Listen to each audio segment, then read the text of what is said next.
பார்த்து மிகவும் களி கூறி எருசலேம் நாட்டில் இருந்தீர்கள். இதோ உன் ராஜா உன்னிடத்தில் வருகிறார். அவர் நீதியுள்ளவரும் ரட்சிக்கிறவரும் தாழ்மையுள்ளவரும் கழுதையின் மேலும் கழுதை குட்டியாகிய மரியின் மேலும் ஏறி வருகிறவராயிருக்கிறார். சகரியா என்பவர் ஒரு தீர்க்கதரிசி. தீர்க்கதரிசினா என்ன சொல்றாங்க? வருங்காலத்தில் நடக்க போத முன்னாக அறிவிக்கும். இப்ப சகரியா இயேசு கிறிஸ்துவின் முன்னடையாளமாக சொல்றாரு. இப்ப இன்னைக்கு பாத்தீங்கன்னா இன்னைக்கு என்ன நாள்னா குருத்தோலை ஞாயிறு. அதுக்கப்புறம் என்ன வருது? ஒரு வாரம் பொறுத்து குட் ஃப்ரைடே, அப்போ ஈஸ்டர் வருது. வீட்டு நம்ம கிறிஸ்தவங்களாக இருக்கும்போது இந்த பண்டிகை நாட்கள்லாம் சில எதிரான கருத்துக்கள் வரும். கிறிஸ்மஸ் டிசம்பர் 25, அதுக்கப்புறம் ஜனவரி, அப்புறம் குருத்தோலை ஞாயிறு. குருத்தோலை ஞாயிறு நிறைய பேர் அனுசரிக்கிறது இல்லை. அதுக்கப்புறம் குட் ஃப்ரைடே, ஈஸ்டர். பார்த்தீங்கன்னா ஏன் இந்த பண்டிகைகள்லாம் நமக்கு அனுசரிக்கிறாங்கன்னா, இப்போ டிசம்பர் 25 கிறிஸ்து பிறந்தாங்க. ஆனால் ஆர்குமெண்ட் பண்ணும்போது கிறிஸ்து என்ன பண்ணல, அந்த நாள் அன்னைக்கு பிறக்கலைன்றாங்க. இல்லை அப்படிதானே சொல்கிறாங்க, 25க்கு பிறக்கல. அப்படி பார்த்தேன் சொல்லுங்க. இல்லை இல்லை நான் சொல்கிறேன் கேட்க. அக்டோபர்லாம் இதெல்லாம் கிடையாது. பார்த்தீங்கன்னா இப்போ பிறந்த நாளை கொண்டாடுறது முக்கியம் இல்லை, நான் எப்படி அந்த பண்டிகையை கொண்டாடுறது தான் முக்கியம். இல்லையா? எப்படி நான் கொண்டாடுறேன். இது சந்ததிகள் தெரிஞ்சுக்கிறதுக்காக தான் ஒரு பண்டிகை நாள் என்ன பண்ணுறாங்க, குறிப்பு வைக்கிறாங்க. இப்போது வீட்டில் பார்த்தா நம்ம பிறந்த நாள் கொண்டாடுறோம். யாருக்கு கொண்டாடுறோம்? பிள்ளைங்களுக்கு. உங்களுக்குள்ள கொண்டாடுறீங்க, பிள்ளைங்களுக்கு இல்லை, உங்களுக்குள்ள கொண்டாடுறோம். கொண்டாடும் போது முதல் போன நேரத்தோடு போயிட்டு வந்தோம். ஒரு வருஷம் முடிஞ்ச பிறகு ஒரு குழந்தைக்கு என்ன பண்ணுறாங்க, பிறந்த நாள் கொண்டாடுறாங்க. அங்கே 2 விதமான பிரிவா பிரிச்சுன்னா, ஒரு குழந்தை, அப்புறம் குழந்தைய வாழ்த்துறதுக்கு வந்த பெரியவர். 2 பகுதியாக போச்சு. இந்த 2 பகுதியும் ஒரே நோக்கத்தோடு இல்லை.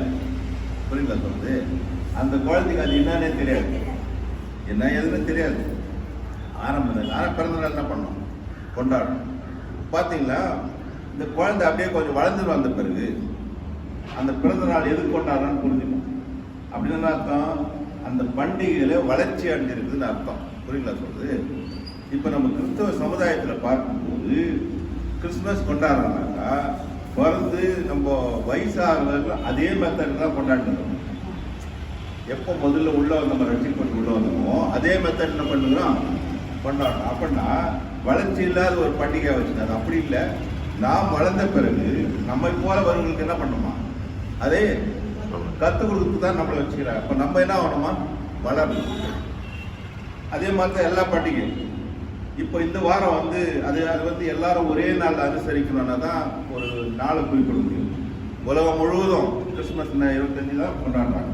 அது டினாமினேஷன் எத்தனை வித்தியாசம் தான் இல்லை, ஆர்சி கிறிஸ்டி எது இருந்தாலும் தெரியும், எல்லாம் இன்னைக்கு கொண்டாடுறாங்க, அன்னைக்கு தான் கொண்டாடுறாங்க. அதே மாதிரி குட் ஃப்ரைடே வருஷம் மாறுது, ஈஸ்டர் மாறும், அந்த டைம் வைக்கிறாங்க. எல்லாரும் ஒரே நாளில் கொண்டாடுறதுக்காக அந்த கேலண்டரை அந்த டேட்டில் அப்போ தான் நம்ம கொண்டாட முடியும். இப்போ இன்னைக்கு பார்த்தீங்கன்னா குருத்தோலை ஞாயிறுன்றாங்க இல்லையா?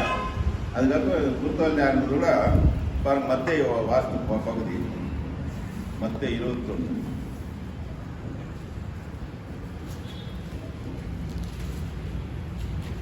இயேசு கிறிஸ்து அடுத்த வாரம் என்ன 5-6 நாள் பத்தினா போறாரு, அவரு சிலுவையில் மறிக்க போறாரு. அதுக்கு முன்னாடி எங்க போறாருன்னா எருசலேமுக்குள்ள போறாரு. எங்க? எருசலேமுக்கு போறாரு.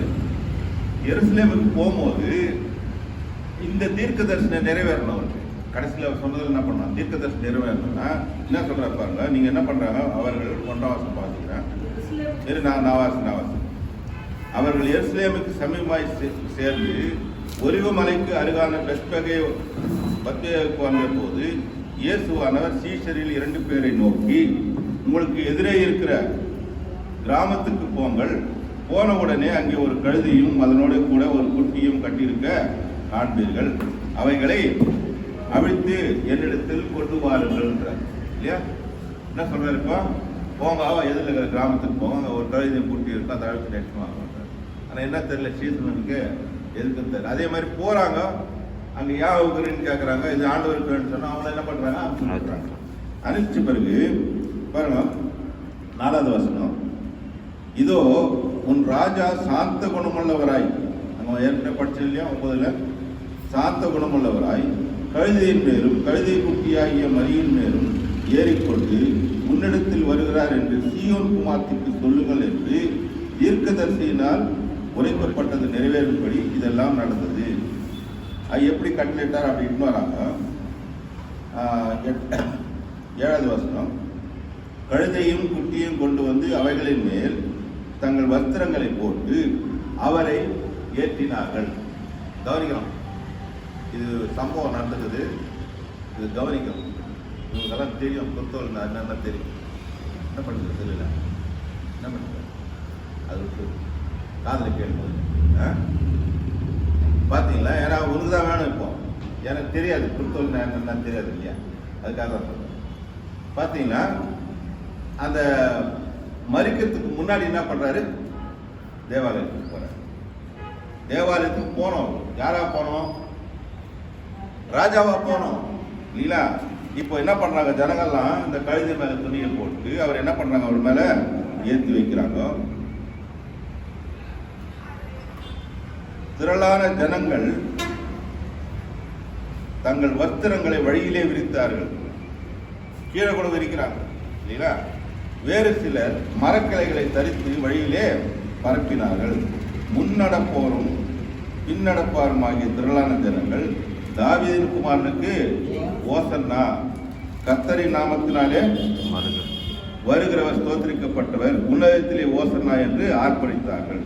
ஏன் அப்படி ஆர்ப்பரிச்சுட்டு போகும்போது ஜனங்களுக்கு புரியல. யாருக்கு புரியல, மற்ற ஜனங்களுக்கு புரியல.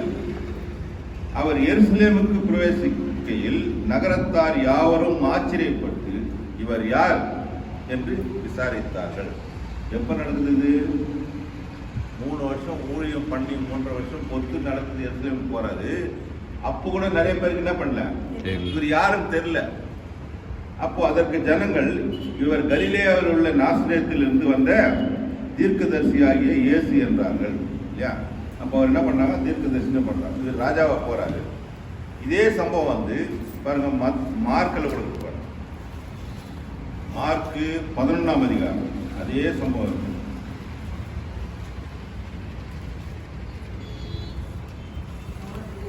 இருங்க படிக்கணும்.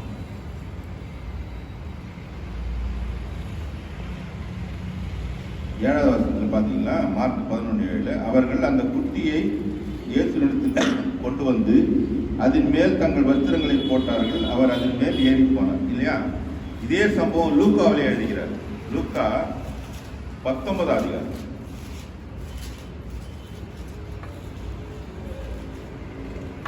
19ஆம் அதிகாரம் 19 பார்த்தீங்கன்னா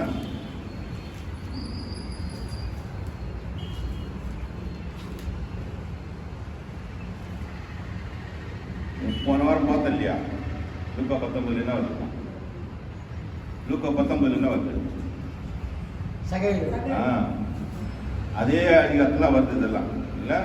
பாருங்க 30ஆவது வசனம் பாருங்க, உங்களுக்கு எதிரே இருக்கிற கிராமத்துக்கு போங்கள், அதிலே பிரவேசிக்கும் போது மனுஷரில் ஒருவரும் ஒரு காலம் ஏறிடாத கழுதைக்குட்டியை கட்டியிருக்க காண்பீர்கள், அதை அமைத்துக் கொண்டு வாருங்கள். இதே சம்பவம் தான் 3 சுவிசேஷத்தில் சொல்லப்படுது. இப்போ ஊழியத்தை முடிச்சுட்டு எதுக்கு தயாராகிறார், இப்போ தன்னை பலி கொடுக்கறதுக்காக தயாராகிட்டார். குட் ஃப்ரைடே வருது இல்லையா, சிலுவையில் அறைய போறாங்க.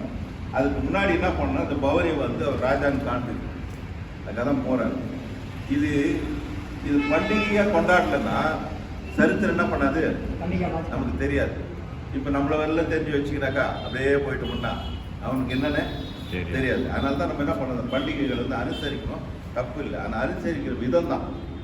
அன்னைக்கு முதல்ல எப்படி குட் ஃப்ரைடே பார்த்தோமோ அதே மாதிரி காலமெல்லாம் என்ன பண்றாங்க, அதே மாதிரி தான் பண்ணிருக்கிறாங்க.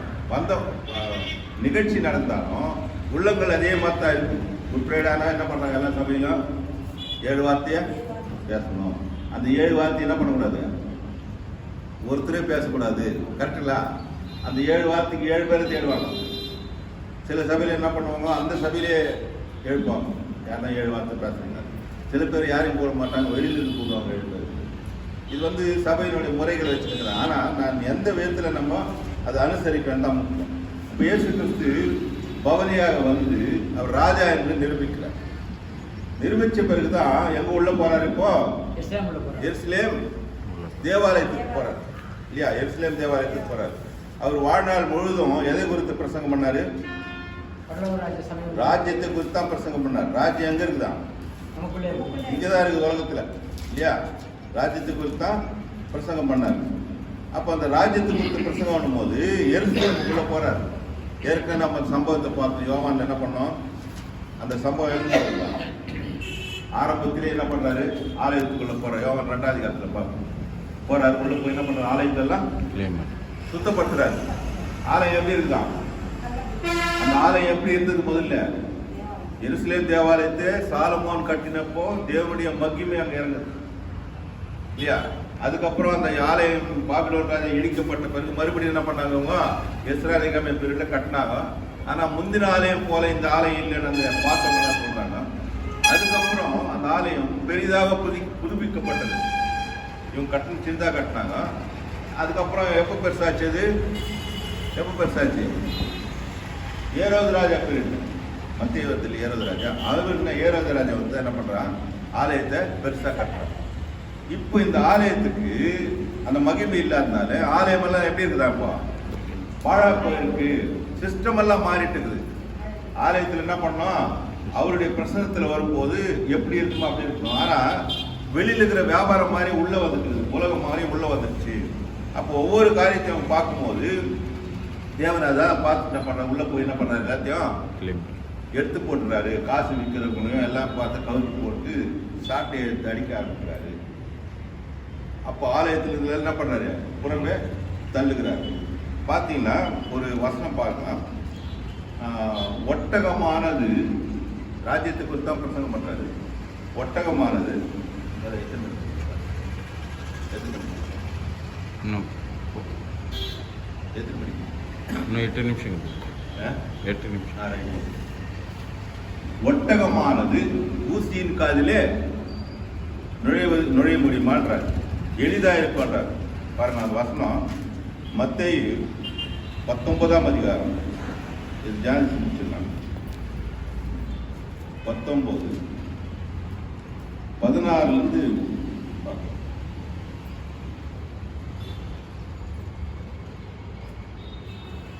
24வது வசனம் படிக்கிறேன்.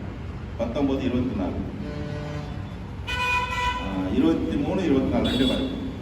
அப்பொழுது இயேசு தம்முடைய சீஷர்களை நோக்கி, அதுக்கு முன்னாடி சம்பவம் நடக்குறாங்க. ஐஸ்வர்யவான் பரலோக ராஜ்யத்தில் பிரவேசிப்பது அரிதென்று மெய்யாக உங்களுக்கு சொல்லுகிறேன். மேலும் ஐஸ்வர்யவான் தேவனுடைய ராஜ்யத்தில் பிரவேசிப்பதை பார்த்தும் ஒட்டகமானது ஊசியின் காதிலே நுழைவது எளிதாயிருக்கும் என்று உங்களுக்கு சொல்லுகிறேன். என்ன சொல்றாரு? இப்போ நம்ம ஊசி எல்லாருக்கும் தெரியும். ஊசி எவ்வளோ பெருசுக்குது? கோணி ஊசி எவ்வளோ எடுத்துக்கோம்? இந்த ஊசி கோணி ஊசி எடுத்துக்கோம். எவ்வளோ பெருசு வந்துக்குது? ஒட்டகம் எவ்வளோ பெருசுக்குது? நுழையுமா? நுழையாது இல்லையா? அதுக்கு இன்னொரு உதாரணம் ஒன்று சொல்லுவாங்க. என்ன சொல்றாங்க? எருசலேம் பட்டணம் சுற்றிலும் என்ன இருக்குதா? மதில் இருக்கு. எருசலேம் பட்டணம் பாருங்க. இதில் மேப் இருக்கு பாருங்க. எருசலேம் பட்டணம் முழுவதும் மதில் இருக்கு, சுவர். அந்த சுவர்ல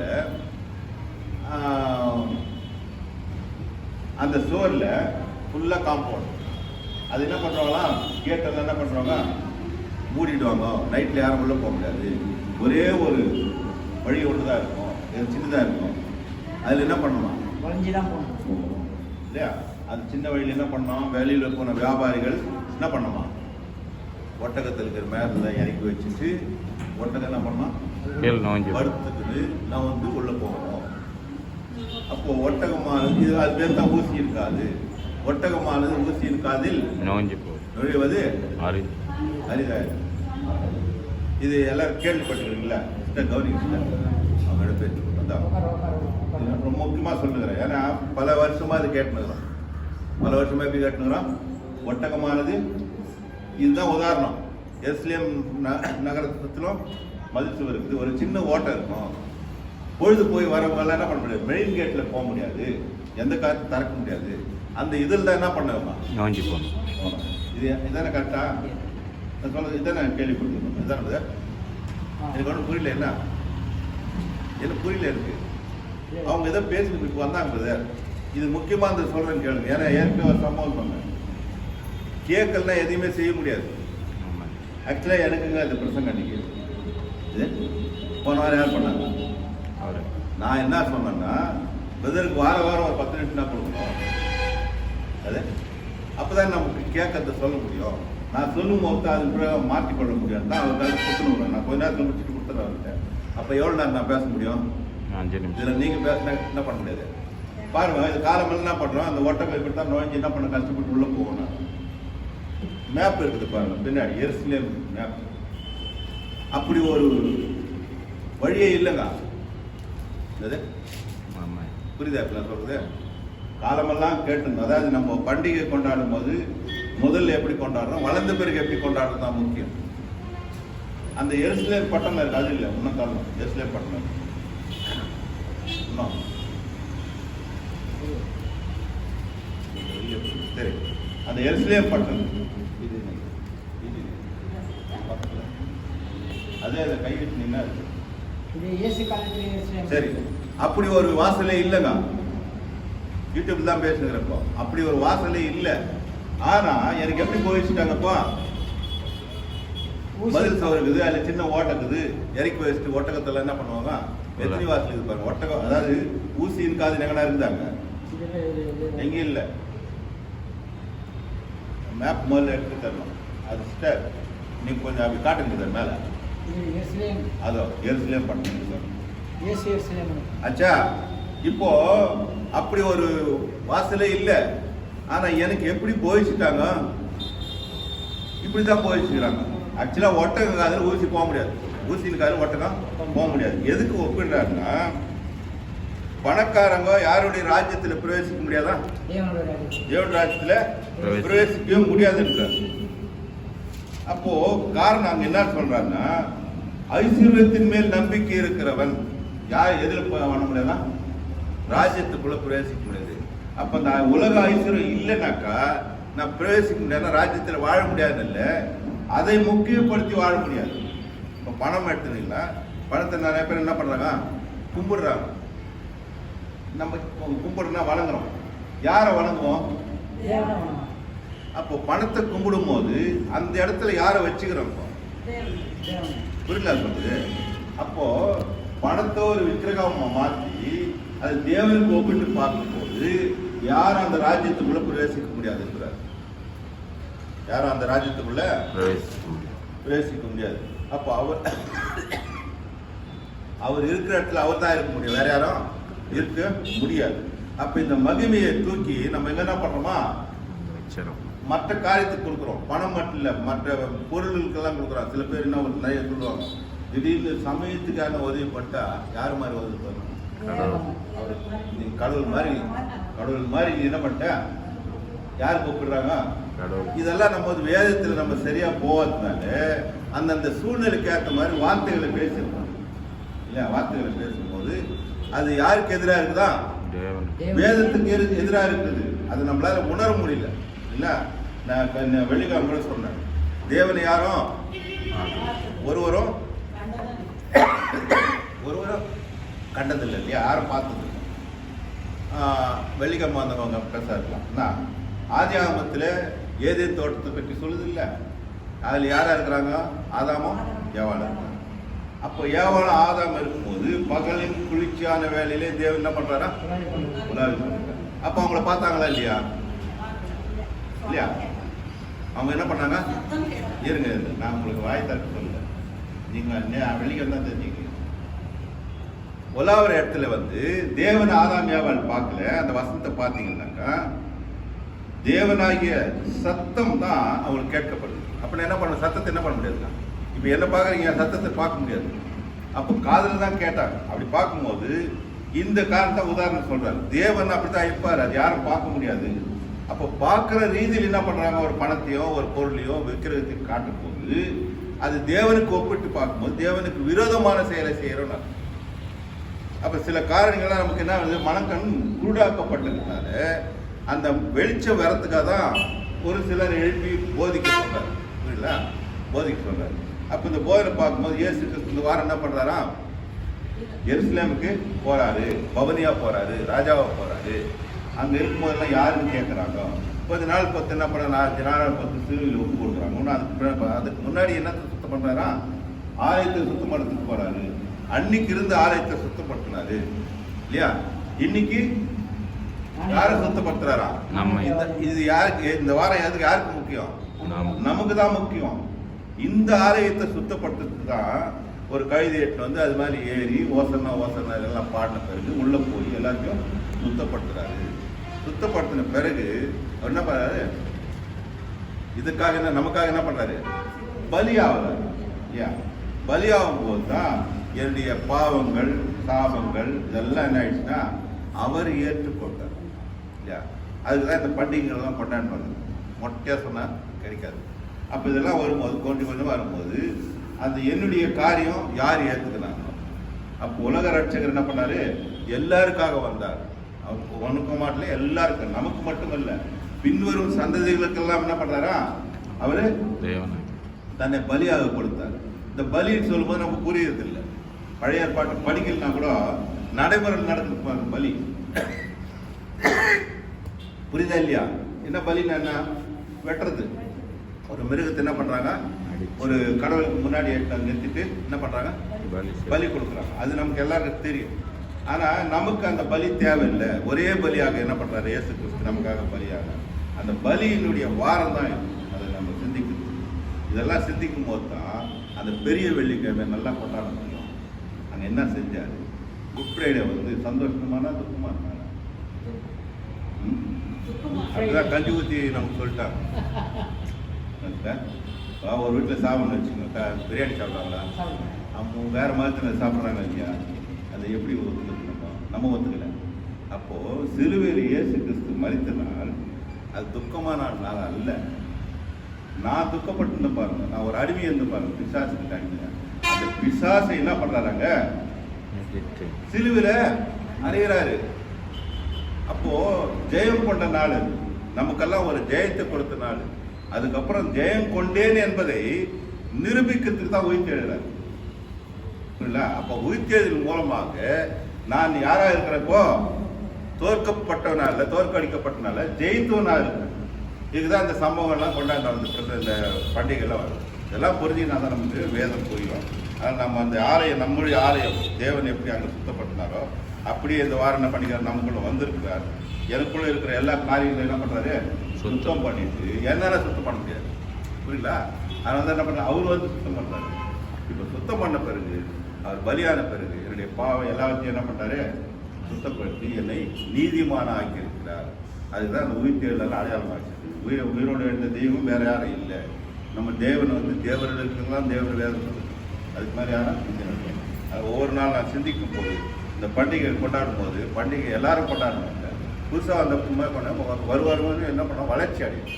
வளர்ச்சி அடைஞ்சது தான் அந்த பண்டிகையுடைய விசேஷம் என்னன்னு தெரியும். அப்போ தான் நான் மற்றவர்களுக்கு சொல்ல முடியும். அதுதான் நம்ம வச்சுக்கிறேன் இல்லையா.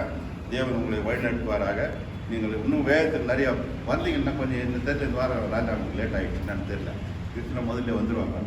வந்தீங்கன்னா தான் கேட்க முடியும். கேட்கல எந்த காரியத்தையும் சாதிக்க முடியாது இல்லையா. வீட்டில் குழந்தை பிறக்குது, என்ன பண்ணுவோம், எப்படி வளர்க்குறாங்க, பேசி பேசி வளர்க்குறோம். கரெக்டுங்களா. சாப்பாடு கொடுத்தா பேசி பேசி வளர்க்குறோம். ஏன் பேசுகிறோம், அது கேட்கணும். அது கேட்கலன்னா என்ன மாதிரி பேசாத அப்புறம். புரியலா.